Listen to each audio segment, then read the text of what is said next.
છેલ્લા લગભગ 4-5 દિવસથી કોઈ પણ કામ માટે કોઈ પણ વિભાગના અધિકારીને આપણે ફોન કરીએ તો એક જ જવાબ મળે છે. વસ્તી ગણતરીની ટ્રેનિંગ ચાલે છે, વસ્તી ગણતરીની મિટિંગો ચાલે છે, ટ્રેનિંગમાં છીએ, મિટિંગમાં છીએ.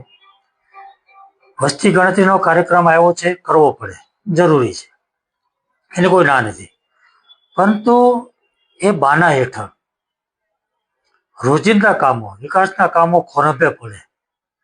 જાણે મ્યુનિસિપલ કમિશનરની ટીમ આખી વસ્તી ગણતરીમાં લાગી હોય અને બધું જ કામ ઠપ થયું હોય એવું એક વાતાવરણ ઊભું થયું છે.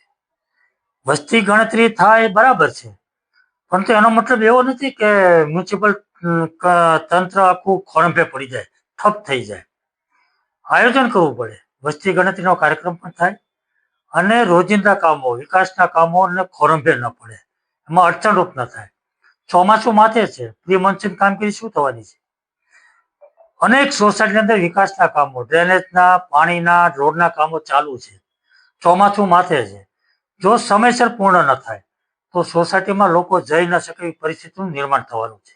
ને એટલા માટે મેં સાવચેતી રૂપે મ્યુનિસિપલ કમિશનરને એક પત્ર લખ્યો છે કે વસ્તી ગણતરીના કાર્યક્રમને કારણે તંત્ર ઠપ ના થાય, વિકાસના કામો, રોજિંદા કામો ખોરંભે ન પડે અને સમયસર પૂર્ણ થાય, સમયસર કામો થાય, એ માટે મેં એમનું ધ્યાન દોર્યું છે.